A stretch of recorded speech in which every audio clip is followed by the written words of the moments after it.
So what I did though is at that point I did a self-assessment. I think this is important. If if you're doing something, maybe it's not failure so much in what you're doing, but maybe the industry's changed, the market's changed, right. Something outside of your control, right?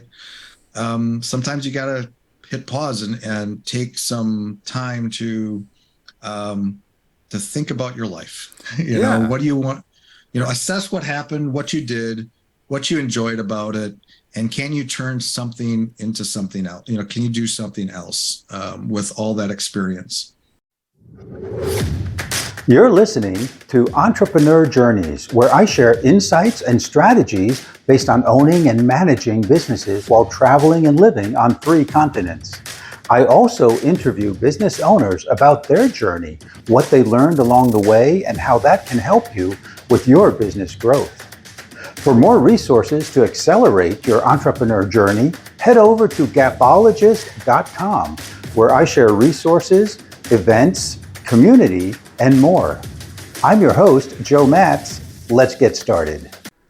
With us today is Matt Levenhagen, and he is a return guest because we had so much fun and so much information, and it was just a great podcast a few months ago. Welcome to the show, Matt.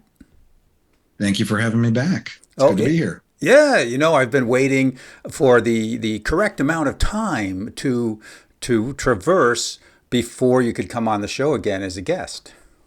Oh, you got a time frame? Can't yeah, be, it wouldn't be right if every week. It wouldn't be right if you came on the next week. Unless we were co-hosts, and that would work, right? Yeah. Maybe someday. Who knows? Yeah, but I've seen a whole lot of things going on with social media, and I'm always seeing your posts, and always just great information that you're putting out there. And we'll get to that. But we want to know, where do you hail from today? I am hailing from West Dallas, actually, Wisconsin, by Milwaukee, a little suburb of Milwaukee. Okay. And Yeah, so great. And sunny day. It's a sunny day? Yeah. Great. Beautiful air. I imagine there's a lot of sunny days there. Not in the wintertime. So we have a lot of cloud cover in the wintertime. So now the spring's here. We're actually starting to see sun more. So that's good. Okay, great. And, we got into your story a little bit last time, and we want to talk about your story and how that progressed and how that evolved and how you evolved and how your business evolved at the same time. But here, I do want to ask you this, Matt. When you were younger, say elementary school, middle school, high school, that kind of age range, was there any indication that you would own your own business? There was an indication I wouldn't. I'm going to throw you a curve. I don't think I was, I certainly, when I was a teenager, I was getting jobs and stuff, or I got jobs. I worked at McDonald's in high school, and I think they tried to get me to drive a tractor at a farm once, and I wasn't very good at it. But I remember we had paper routes, like that's like the first probably thing I needed to do responsibly, but I was not very good at doing it responsibly. I would actually help other people with their routes. And so you were like the first gig economy employee there or business owner. Yeah, well, I didn't even have my own route. I would fill in for other people. What would you call those, subs, or I don't know what it was called, but if somebody couldn't do their route, they would call in me, and I really messed somebody's route up once. Oh man, well I had a paper route too. A friend and I would deliver 150 papers every morning before school. So we'd wake up at 4:30, deliver those papers. It took us 3 hours. And I couldn't imagine taking somebody else's route because you get used to it. You know which house gets the paper, who doesn't get the paper. Yeah. Well, so the last time I did it was I don't even know how old I was doing this thing. And I remember I forgot I forgot I had to do it. And so then I was doing it last minute. And then I just completely just was throwing papers everywhere. I don't know. I don't think I got half the houses correct. And that was the end of that. That was not going to be my career going forward. So that indication I wasn't really that responsible as a child. And very easily distracted, I guess. And yeah, there was nothing. So in my family, my parents both worked. My dad worked at John Deere. Have you ever heard of John Deere? For over 30 years. So he was kind of lifelong there. But he did have a little bit of an entrepreneurial spirit that I picked up on, I think. He, before he retired, he started a little computer repair business.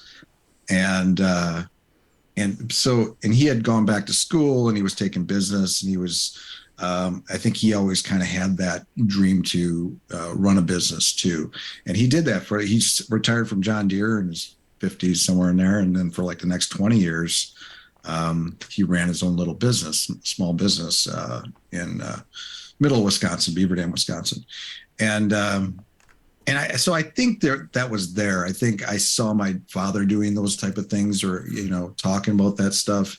But I really, in high school, I didn't know what I wanted to do. I wanted to be an architect for a while. I wanted to be this, that, and the other thing. Went to college not knowing what I wanted to do. And then I decided that I landed on wanting to be an artist. An artist? A painter. Like a visual artist? Like a fine artist, like actually on canvas, stretching my own canvas, painting, more kind of abstract. I call myself expressionist, but expressionism. But so I did that actually for like 5-6 years when I was just out of high school, or probably 19 to about mid-20s. And I bartended to pay the bills. Okay. I was a struggling artist. And classic. Yeah, classic struggling artist. And I did that for a number those years. And that is where I started to learn business, because I had to, that's where I started picking up my first business books. I actually when I went to college, I took an intro to business, in economics, and I didn't stay long. It was like one semester, but I went back to school for a little while later. That's another part of the story. But I started because I needed to sell art. And so I did shows. I did my own shows. I organized my own shows locally, and I had other artists join me in my shows. So, and I did some commission work. And so that's where I started to really get the taste for entrepreneurship. I think it's kind of a weird thing. I was creative, but there was always this other business side of me that kind of came along for the ride. So I see a little bit of, I know what you do today, and the organizing of an event, let's say. I can definitely see how some of that experience, good or bad, helped you to what you're doing today. There's the seeds of organizing people and events and projects. Right. Yeah, that's true. I never thought about that. It was interesting because it was, I guess I learned that stuff on the fly, but, creating the flyers, getting the word out. And I did it like I was working in the bar, like there was in the bar. It was in a bar. It was actually at a Legion club. And on the top level, there was like a big hall. And so I just took over that hall, and then I invited all the local people, all my family. I had family would come, and I did it a couple times. And and there were some local artists I invited, and just, organizing, planning it, setting everything up. And it was, and I sold some art. And sold some art. And well, it sounds like that's a great kind of training ground for organizing things and running a group of people, and, having employees and delegating and coordinating, Yeah. Yeah. So what happened then after you decided that, you moved on from doing that? Yeah, I always blame it on a girlfriend at the time. But in my mid-20s. I'm not going to touch that. No, it's serious. There was a pivotal moment. I had this girl, she broke up with me because her father, and you gotta picture me at this time, right? I have long hair. Like I'm a true artist. I have all one length hair, ponytail, and but he owned a local business, and he was like this big shot or whatever, and he didn't want his daughter to be with me anymore. We dated for like a year and a half, and at that moment, I'd already been a struggling artist for a number of years, and I was just doing bartending. And I didn't feel like I was getting a lot of traction, and I think something broke me at that point and into a different direction. I decided to go back to school for business, and I took lots of business courses at MATC here, like a local tech college. Mm-hmm. And so I did that for like a year and a half. And then I was just transferring to UW-Madison or Milwaukee, and started to go there. And then I got into the insurance business. Somebody I knew at the bar had an insurance agency. He said, why don't you come work for me? And 6 months later, we were Allstate. 6 months later, we decided to actually start our own independent agency, and did that for a few years. And so actually, that was my next kind of business venture with a partner. Yeah, interesting. So, I find it very instructional that you went back to school to learn. You realized you wanted to learn more about business. You needed to learn more about business, and you went back to school to do that. Yeah, so important. So important to get a foundation. Yeah, I really felt, because I think I knew that I wanted to do still. I think I had the two things. I had the art and I had business, which is a weird combination, but art kind of, I needed a break from art, or, was failing me. I wasn't achieving my vision. So what else am I going to do? Learn about business and see if we can get better at that and do something with that. And that informed a lot of things going forward. I did that for, like I said, when I got into the insurance, that became my full-time gig, and I was excited. I was making money, and there was a lot of potential, and I dropped out of school again. But I had a really good foundation, though. I had taken a lot of classes and learned a lot, and then that just kind of swept me forward through that. And then some more business stuff after that. After I left that agency, I actually had a contracting business for a couple of years, did a match painting and repair, MPR remodeling, and then I discovered the internet in the early 2000s. And that's a whole other story. And that's a whole nother story, because that is where you work today. Is that correct? I'm still in the internet business. Still in the internet business.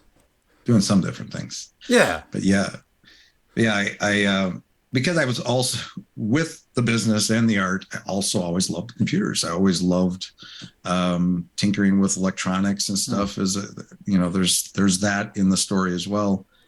And I actually, how I discovered the internet, and particularly the making money on the internet thing, was I'd done the contracting thing, and then I still was doing insurance, and then I started Levenhagen Insurance Agency, and so I had a little agency. I was starting to build that and grow that. I was independent. I didn't have the partner anymore, and I needed, this is like 2002-3. I needed a website.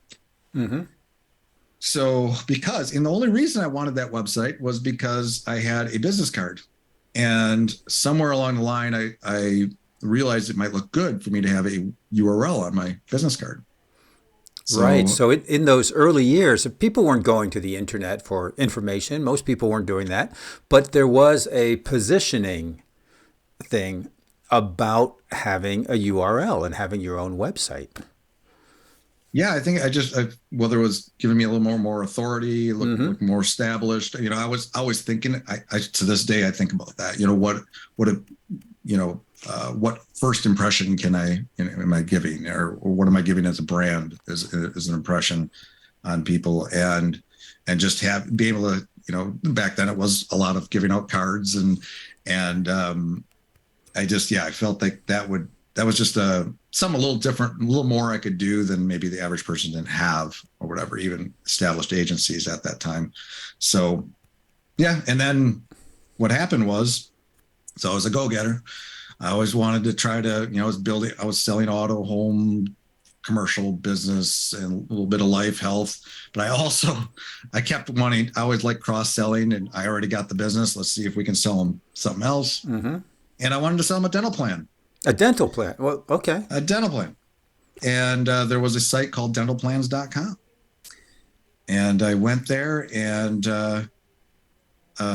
actually so I was so used to, up until that point, talking to representatives like from insurance companies and stuff, and there was paperwork and all this stuff. This guy just said I needed to just here's what we call an affiliate link. You just put that on your website. Yeah. And then if you get a sale, you get credit for it. I'm like, not having any idea how, the internet worked. I didn't like that seems weird and too easy, but okay. And a few months later, I got my first like $40 commission for selling a dental plan, and the rest is history. And that's when the light bulb went off, right? I'm like, what is this affiliate marketing thing? I did it sitting at home doing nothing. Right. I've been chasing that ever since. So did you then get into affiliate marketing for other companies and services? The way I kind of approached it, I wanted to try everything then. Like, where does it end? What other things can you make money at? So I was exploring affiliate marketing, but I was also getting into like resale rights and so resale products, and maybe trying to, info products, and started to like test a lot of different waters. I was hanging out in a lot of internet marketing forums. There was a forum called the Warrior Forum. Some people might know out there. And they're still around. They're owned by different people, but I don't hang out there anymore. But I was really in all kinds of forums. And so I tried a lot of different things. But what I did settle in, I found a good system to make money with pay-per-click and affiliate marketing. Mm-hmm. And it was, in the early times, it was more like direct traffic to affiliate offers. And then and I started making money doing that. And then talking about it in some of the private forums and stuff, somebody convinced me to write a report about my methods and what I was doing. I had learned the methods from other gurus back then, but I kind of created my own spin around that. And it was more about, from my perspective, it was more about testing markets. And so I created this little 30-page ebook report, and I put it out there in that private forum. I was one of the private forums I was in that was dedicated to AdWords and pay-per-click, and the Warrior Forum. And I ended up selling like 300 copies the first week. And now I was in the world of products and selling digital products. Creating digital products. Yeah. And so I actually did bring in, I had a partner at the time, and we decided we're going to back end a membership. And that's when I got into memberships. And then, but through all that, so I did that for a number of years. Actually, that product turned into a larger ebook and expanded, and we had a couple memberships, did all this stuff. This is all through the 2000s. And through all that, though, I started building websites, right? I was doing niche marketing. I was building my own sites. I was writing my own copy and doing a lot of promotions and learning about internet marketing and how to market, drive traffic, SEO, all of that stuff. But for myself in those years. Right. For your affiliate marketing business. For my affiliate marketing business, for selling my own digital products. Okay. I had a sales page up for the product name was Campaign Blasts, and I was blasting lots of campaigns. Mm-hmm. Makes sense. So I was the campaign blaster, and I built a community around that. We had blast challenges. We had a lot of people. I had like a forum full of hundreds of people doing, I was teaching these methods, and sold thousands of this ebook over time. And that's what I did in those years. But what happened was, a lot changed in those years too. What we could do in the Wild Wild West days in the early 2000s, you could not do towards 2010, 11, 12. Yeah. It started to get really tough between the merchants tighten their requirements and what you could do and couldn't do.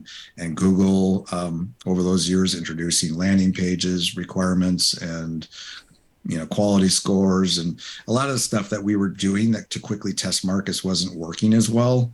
And I started to have to, teach people more about how to reopen their AdWords accounts when they got banned or Okay. all that stuff closed down. So, okay, this is how you open another account under a different name. That's when I knew it was kind of over. Right. Would you like to get in front of more of your ideal clients and at the same time build your brand and create evergreen content? Well, you can do that with podcast guesting. This very moment, you're listening to a podcast that may have been published today or 3 weeks ago or 3 years ago. In a very real sense, you're engaging with the speakers, hopefully enjoying yourself and learning something new at the same time. And you're getting to know the guest and how they help their clients, their customers, and the problems that they solve. You may even be their ideal client and want to learn more about them and download one of their free resources you can find in the show notes, or maybe even become a client of theirs. See, when you're a guest on a podcast, you will enjoy that same kind of engagement. It is perhaps the easiest, most cost-effective way to get in front of new audiences. Learn how you can be a guest on the right podcast and engage with your ideal clients with the free resources available at gapologist.com. I was just thinking, affiliate marketing is still something that people get involved with today. And yeah. I don't know how big it is out there, but I see it, every once in a while I see affiliate marketing. It's big. I know people that do it, as a model and, in different ways. I still know a lot of those people that I hung out with back in those years that are still dabbling in that stuff or doing really well at it. There's different ways to approach it. There's some of it's, there's list building components to it. So there's different models. Some of it, like bloggers can make money with affiliate marketing. Sure. I still bake it into some things. You'll see, like if you go to my blog, I have some banners on there, but I don't really spend a lot of time thinking about it because I'm running my agency. And but it's still something definitely that I think a lot about, and for a long-term plan or strategy, I definitely want it to be part of what I'm doing always, because it's just easy to do since you're doing stuff anyway. I'm doing more list building. We can get into that, but I'm actually focusing more on list building this year and starting to focus on that. Yeah. Okay. So, but anyway, so yeah. Interesting. Yeah. So what are you doing today? So what happened was, so let's just cap off what happened there. Perfect. So in 2011, 12, I was trying all kinds of things. I was trying to pivot because I was having issues, like my model wasn't working. My membership was faltering because I couldn't teach the methods I used to and all that as well. I tried pivoting. I tried different things. I tried to survive. And eventually I just kind of got burned out and I needed to change. Yeah. And so sounds like the world had changed. Your world of affiliate marketing, and with all the regulations and Google changing and all of that. And so you had to pivot. I had no choice. And I mean, I could have kept trying to keep it going, but I tried that for a couple of years. At some point you got to say, okay, it's over. It was a good run. It's over. It was a good run. Let's cash out. Let's move in a different direction. Sure. So what I did though is at that point I did a self-assessment. I think this is important. If if you're doing something, maybe it's not failure so much in what you're doing, but maybe the industry's changed, the market's changed, right. Something outside of your control, right? Sometimes you got to hit pause and take some time to think about your life. You know, what do you want? Assess what happened, what you did, what you enjoyed about it, and can you turn something into something else? Can you do something else with all that experience? And for me, I thought a lot about all the things I did in that time frame, and one of the things I loved doing was building sites. And sometimes I like tinkering with sites more than the marketing of the sites. I would have, I was doing, building sites with WordPress and all these different platforms, and so I'm like, you know what? So I've been doing this for myself all these years. What if I started doing it for other people? That was the pivot. That was the And pivot. You know, yeah, I think it's really significant what you said, to take a step back, take a pause, and evaluate where you've been, where you've enjoyed it, where you've had success, and how the world has changed. You know, and where you are today, and where you want to go towards the future. And it's kind of like working on your business instead of in your business, but you're working on yourself and mm-hmm. taking that time to really evaluate what's going on. I have morning questions. We may have spoken about this before, but there are three questions I ask myself in the morning. It's, what is happening? Why is it happening? What does it mean? What am I going to do about it? So that's four questions. Sometimes it's three, sometimes it's four. You know, and it's so important to take the step back and think about that. You know, because things are going to change. And you kept trying to do the same thing. I've fallen into that trap also, trying to keep things alive. You know, the market, the whole industry is going down, but you know, I'm going to stick to it. I'm not a give upper kind of guy. Right. I'm a stick to it kind of guy.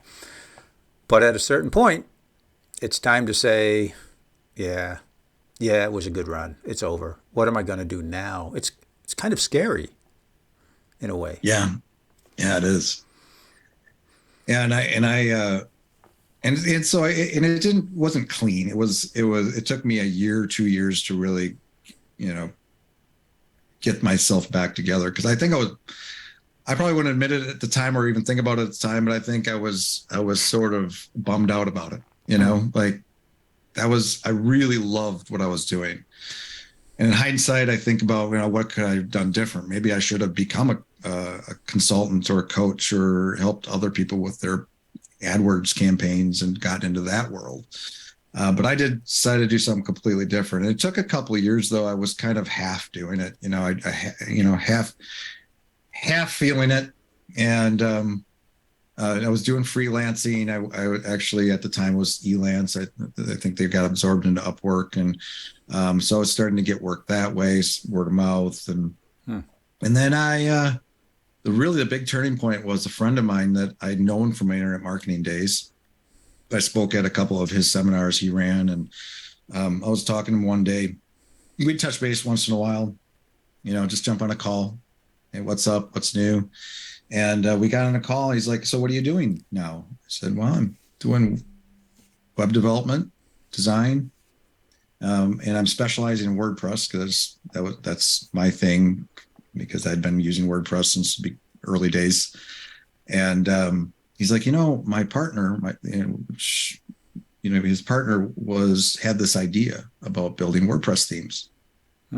And not to make this too long of a story, but we started having some meetings, and we started formulating some ideas about building themes to sell, you know, not as a service, but as a product. And so I started. I built that framework, built the boilerplate kind of from scratch, from the ground up, and built the processes around that. And we started selling themes, and they had a decent sized list, but we'd sell thousands in a crack. And then we decided to, then they ended up hiring me. And so I actually worked for them for 3-4 years. So like a year on contract and then 3 years as an employee. And all I did was build WordPress themes, and we built a marketplace in that time frame. And in those years, I really focused on learning my craft, getting really good at WordPress, even deeper, you know, learning how to program more and all that stuff. And these guys were super smart, and learned a lot from them because they had been in the software industry for decades. And so outside of that, once they eventually got out of the WordPress business, so I eventually left. But in that time frame, I'd also built a team. So I'd learned it was a US based team, and I had like 5-6 people helping me with building out these themes and designing, building them. And I learned a ton in that time frame. And when I came out, we get to what I'm doing now. When I came out of that, I'm like, what am I doing now? Am I going to go back to freelancing, work for somebody else again? Because that was nice. It was nice getting a salary for a while. Sure. But I decided, you know what? Let's try to build an agency.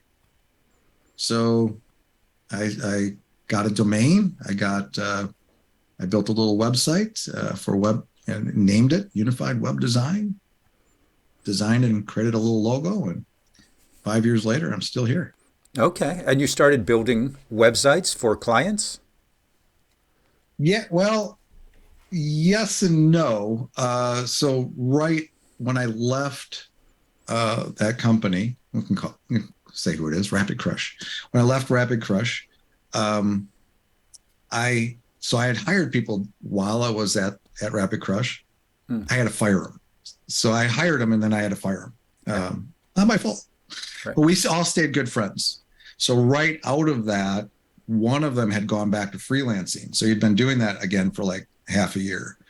And he's like, I got this business I'm helping, I could use your help with them. And odd thing there is I actually helped him get that because I was Okay. when he was going to get that job, I actually talked to the lady there, like used me as a reference. So I ended up doing work for them. So I was out of the gates. It was basically maintaining that website and helping them with features and fixing things and whatever. So that's where I kind of dove into the freelance and then the agency. But in my head, I wanted to build sites and build them, design and develop full sites. So I was going in that direction. And then I did the Upwork thing, started getting a few things there. But yeah, eventually by that summer, I had some larger projects, full projects, started working on for clients. And so it was kind of not neatly just into just starting to build sites. I just took whatever I could, especially the first 6 months. Yeah, I think that a lot of people begin their business, especially a service business that has a low barrier to entry. Now you had all the knowledge, right? But anyone can put a plaque on their door and say, I build websites, right? And you take whatever you can at that point. You take whatever comes your way. Later, you think maybe I shouldn't have taken that on, right? Yeah. You learn what you want, and what you don't want. But Right. yeah, in the beginning, that first year was just getting established. It was getting something going. And so I was open to taking what I could. I mean, I certainly had a target, like the type of projects I wanted, kind of sort of a vague knowing that, it's going to probably be WordPress. It's probably going to be, but in terms of having a vertical or having a niche, particular niche or some kind of strategy around that, I didn't really have that in the beginning. It was just like, let's see where this, See let's where it feel it goes out first. Yeah, that's perfect, man. When I started my language school, I'd take on any client. Any time of day I could fit them in, I'd take them on. And it was only after my schedule got full and I couldn't do it anymore. And I hired some people to help out, and I started being a little more particular about taking on clients and what time we would take them on and how we would fit that into the whole scheduling scheme. But in the beginning, it was like, we need money in the door. We'll take any. Oh, your son is 2 years old? Yeah, we'll teach him English, That's right. That's right. Yeah. And then once and plus you need a little time. Well, the way I approached it anyway, because I was kind of like, just dove right into this business, and it's a kind of a unique business because, I could work on my own. So I was profitable from day one, right? Because I wasn't paying anybody. I didn't have any overhead, right? Except a few tools that I had. But it took a little while to kind of, take on all these different types of projects and start listening and seeing what people needed, what their pain points were. And then I started working with other agencies, doing work for them and hearing what their pain points were and what I could solve for them. And that was a couple of weeks in, or a couple of years in, is when I started to realize that was the first thing I focused on. That was going to be my my vertical, was digital marketing agencies. Like, we were going to remain, even though I have that internet marketing background and all this stuff, I was going to be a web design development agency and interface and help extend other teams in other agencies. And it was a great fit for me because I do have that broader knowledge. So I'm able to speak their speak and understand their, when I'm linking up with a marketing team, I understand what they need. And so it was a really great fit. So I for at least a year, that was a huge focus in building that part of my business. And so we got a lot of, a bunch of great agency partnerships, even a local one here in Milwaukee area, a large agency that we help out. And so that's created a great foundation. And then we learn other things. Like I sold a couple large maintenance contracts. In the beginning, I thought, it'd be great to do maintenance for websites. And, maybe I could charge them $200-$300 a month. Yeah. And then I learned, no, I can get a few $1,000s a month or more. For the bigger website, sure. Right. So depending on, you look at value pricing, if you use that model or, and so I started creating packages around these things. And so really I landed on, I still focus on agencies because, it's a huge part of our business, but also we have these maintenance contracts. But that all took time. It all took time to figure out and test the waters and see what works, see what I get. And when I get something I really love or that's lucrative, then let's do more of that. So would you say it's correct that as you were building this along the years, you had more of a compass pointing you in the direction where you wanted to go, more of a compass kind of situation than a particular road that you wanted to take? I knew when I left that company that I was going to be in the web design development space, right? Because I had established that years before, right? This is what I do. So I knew I knew what my craft was, but how that was going to shake out in terms of a business and an agency, I didn't know. I didn't really have, and I probably knew. Because I already had the experience with WordPress, I knew it was going to be a lot of WordPress.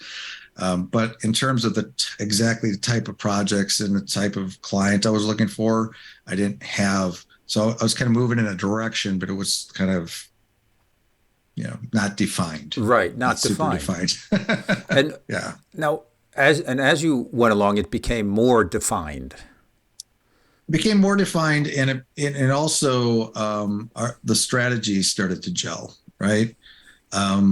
So a couple of years in, now this is a little over 2 years ago, I hired my first developer and started to build a team, and then I hired somebody to help me with marketing. And first couple of years, I did very little marketing. It was mostly word of mouth or doing your freelance sites and stuff, and but then I started to actually market and build content. So I always knew I would come from the content marketing days.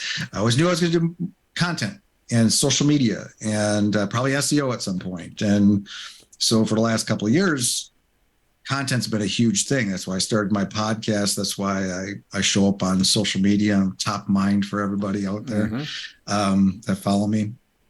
And so that really having that that's really worked out well because we're out there, we have a presence, and that has reaped us more clients. Just even people I've known from the past find me and that's what you're doing, and all kinds of interesting things have happened over the last couple of years, and the business has keeps growing. So team keeps growing. It's good. It sounds like a little bit like the snowball effect. The snowball starts at the top of the mountain at just a little tiny snowball you could put in your hand. And as it rolls down the hill, it picks up more snow and it gets bigger and bigger and larger. And it's hard to stop. Yeah. And sometimes I was having this thought this morning, like maybe we should pause marketing right now because I've got a lot of business coming in, which is a hard problem to have. Right? Tough problem.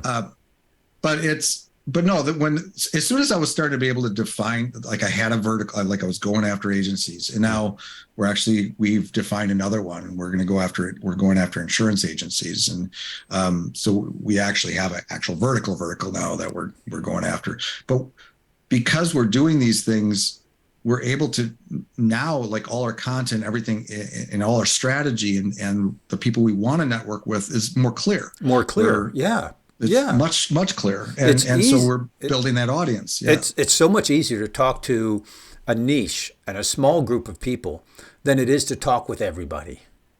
Yeah. I can't And talk with everybody. you can't talk with everybody because then you're talking with nobody.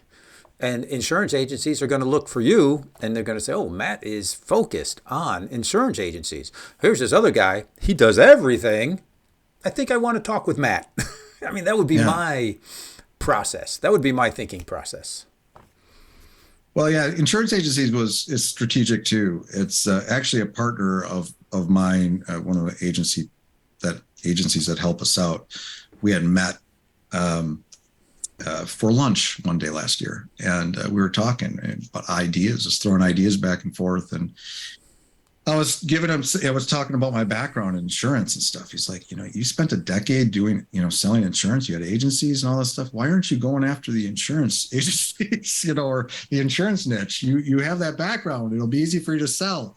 You know what they want. You know what they need. And I'm like, it's not that I hadn't thought about it before, but it never really gelled until that moment. And because we already have systems in place, because we already have an in-house framework to build WordPress themes, we have the team.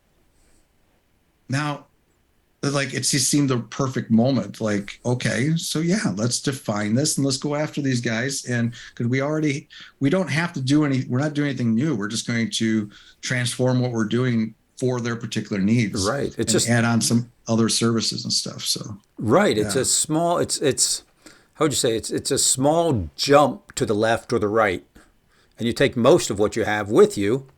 Yeah. And then you're adding a little bit more and defining it and changing the words. I once met a guy and he wrote a book that was, and I forget what it was, but it was like staying hydrated for health, right? And then he wrote a book, staying hydrated for construction workers, staying hydrated for road crews, how roof workers can stay hydrated. And he made all of these books, and each one he marketed to that niche. Now, what changed in the book? As far as I know, he did like a find and replace, Yeah, that's brilliant. Yeah. It seems like you're cheating, but it really makes a lot of sense.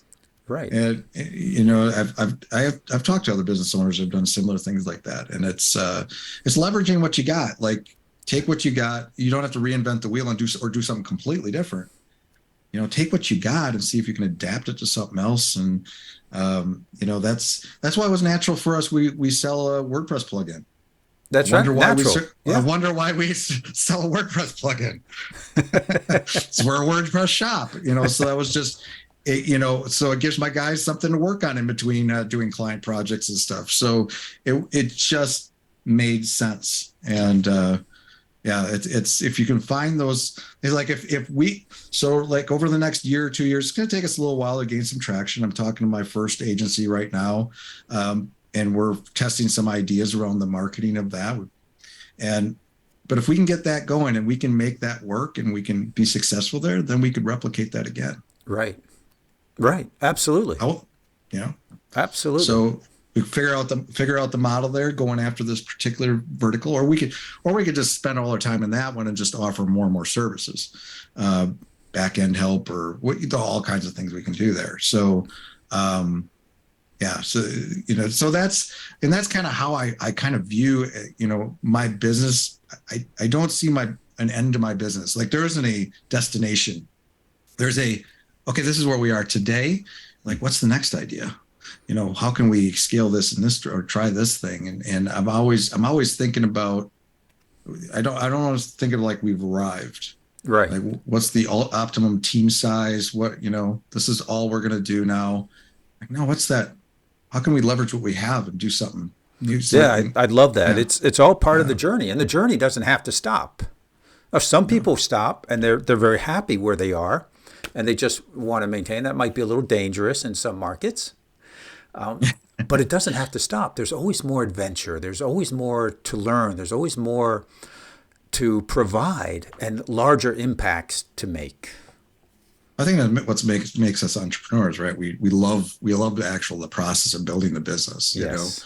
I love the process of marketing and strategizing and do all of that stuff. That's a big part of That's the the fun fun stuff. of it. I love getting in the code. I love helping my designer design stuff and, working as a team. I love building a team too. I love all those aspects.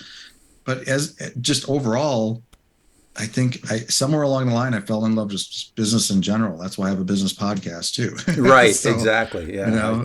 I love talking about it. That's why I'm here. I talk about it So, all day. I love it. yeah, I've been involved with small business my entire life.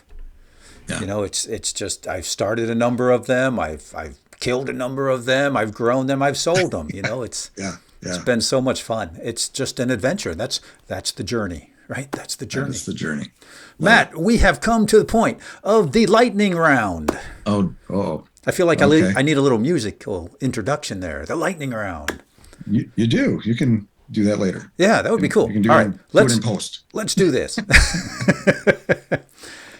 Matt, how has your entrepreneurial journey transformed you? How has it transformed me?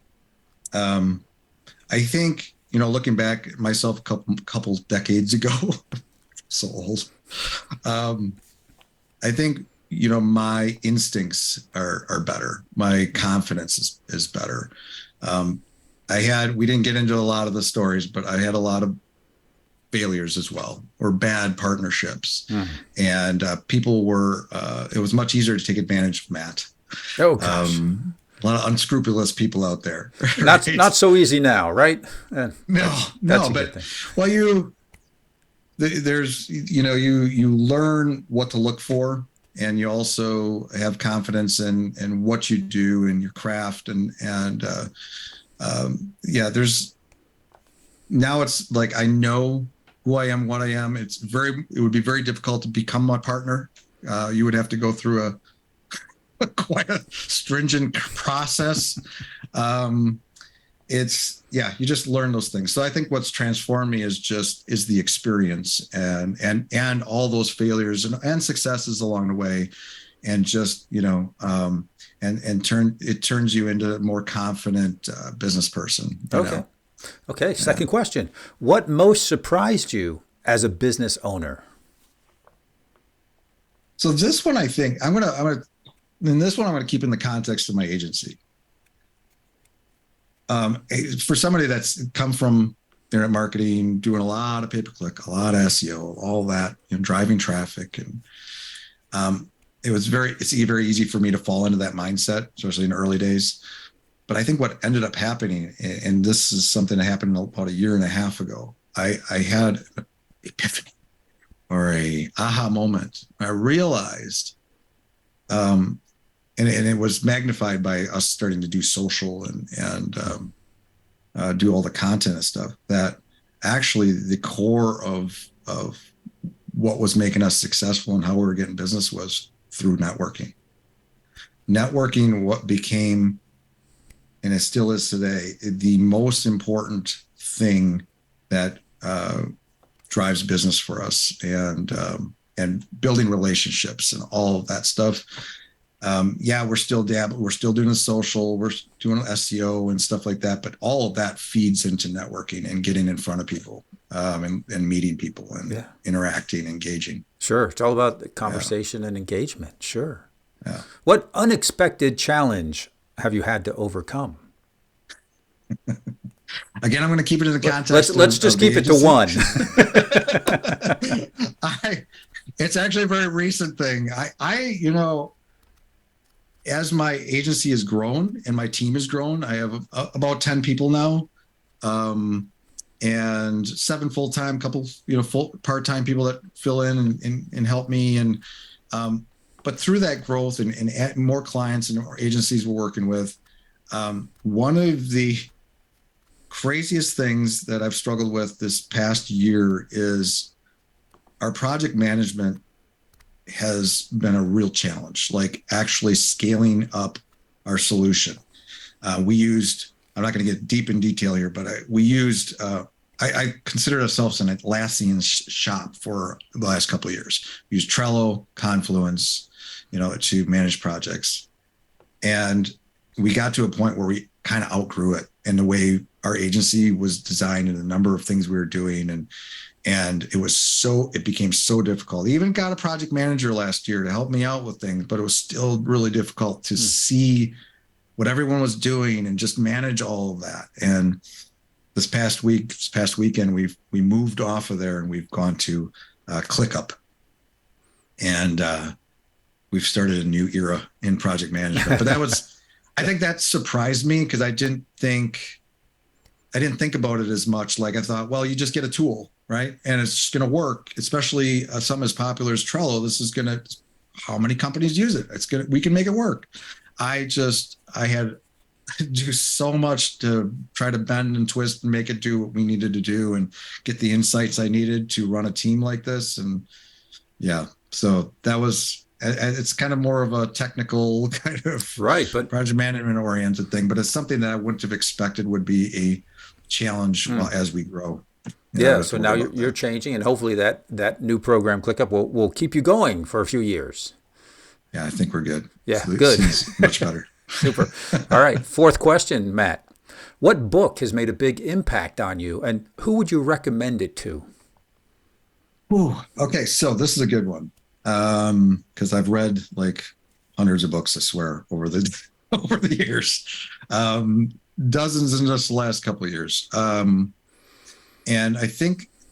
And it's odd because you could say your old standby, read Think and Grow Rich, changed my life, or those popular books out there. But there's one book in particular that really stands out for me because of the application of it, that it literally I've been able to plug it in and actually apply it to my business. And it made me change how I manage my finances and everything. And that's Profit First by 𝐬𝐭𝐭 𝐿𝐦𝐩𝐫𝐸 or something like that. Profit First, it was actually recommended to me from one of our partner agencies. Thank you, Brian. He said, have you checked out this book? I don't know what we were talking about, but he's like, do this because I've implemented this in my agency and it's changed. It's amazing. And it's really just about building. And it's it blended in with what I do pretty well because I've been profitable from the beginning and it's kind of an important thing for me, but this helped me systemize that more and really bake it into everything we do and the decisions we do. And it's really just about, instead of, profit coming after your expenses, your expenses come after your profits. Okay. You take your profits first. And it's a really cool system. Definitely check it out. Yeah. Profit First. Profit First. And that would be good for any entrepreneur. Yeah, so I would say, I would recommend it to another agency, but I think any entrepreneur, it's pretty popular. It's I don't know, like a lot of people. Yeah, it's one of those known business books out there. Yeah, it's one of those known, and that one, and again, it's just something that stands out just because it is something I was able to turn around and actually apply to my business, and it's really helped. So. Awesome. Okay, last question. What advice would you give to an aspiring entrepreneur in your industry? Remain flexible with your strategy. We talked about earlier, I think that's a good one. We talked about earlier how I had to adapt and I had to kind of always reviewing and tweaking and because in the beginning I had a very rough strategy. I just knew I wanted to, build sites. But over time, as you get stuff, be open to following leads, trying different things. I was just talking to our friend AJ. Yeah. he was just on my podcast, and AJ and I were talking about strategy and stuff, but he was talking about how, he had tried all these different he was getting different clients and he realized, I don't really want to work with that kind of client or that type of business. And now he's found his thing. And it takes, it takes time to sometimes find your thing. So you have to have a strategy that's flexible enough and that you can, change it, revisit it often. And because every year I know I look at stuff and, what are we focused on this year? What's our strategy? Is our strategy working? Has anything changed? Do we need to change our content? Do we need to change what we're focused on? this quarter to keep us pushing forward and growing. So Yeah, I think that's probably it. it's so important because the world is changing, and we're changing ourselves. We're evolving. Our company's evolving. Our people are evolving, and our clients are growing and changing also. So keeping that flexibility in mind and not being so fixed on one thing, right? You don't want to be the leader of your company that goes down with the ship. No. Right? Be the leader of your ship up on the post, up high, looking over the horizon to know which direction to go. And people, you're always looking, right? You're always looking for the next opportunity. We're like people freaking out now about AI and stuff and how it's going to take jobs and it's probably going to have some disruption, but you want to be that person that's like, okay, how can we use that? And how can we, looking forward to where that might be heading, keep paying attention to that. And maybe you can leverage something that can, maybe you go in a little different direction, change your strategy. Right. It's an opportunity. It is fearful for some people, but it's also an opportunity for people. And, the recommendation is obviously to look at it as an opportunity. Yeah. Yeah, great. Matt, it has been a great conversation. It just goes so fast. I know. Thank you for coming on the show again. And it's good to be here. If people want to know more about you and more about your agency, where can we direct them? Well, you can go to my agency site's unifiedwebdesign.com, and you can learn all about what we do there. I also have a blog, mattlevenhagen.com, that kind of branches out to everything else. I've been talking more about, I refocused my content there this year to talk more about teams and processes and things like that. So really exciting topics. Okay. Yeah. Actually, well, for a lot of people, they are, right? My wheelhouse. Yeah. But yeah. And then you can always find me on social media, Matt Levenhagen. I'm everywhere. LinkedIn is my biggest home. Hang out there the most. We got Unified Web Designs on there too. You can follow our company page if you want. Okay, and we'll have all of that information in the show notes. All right. Very good, Matt. Once again, thank you much for sharing. Thanks for having me. Till next time. Bye-bye. Bye. Thank you for listening to Entrepreneur Journeys. Remember to subscribe so you catch all the episodes and check out the show notes for any free giveaways or gifts that were mentioned during this show. Entrepreneur Journeys is brought to you by 𝐬𝐞𝐵, providing the insights, tools, and transformative structures to help you reach your business summit. I'm your show host, Joe Matz, and until next time, I hope your journey is filled with breathtaking views and successful outcomes.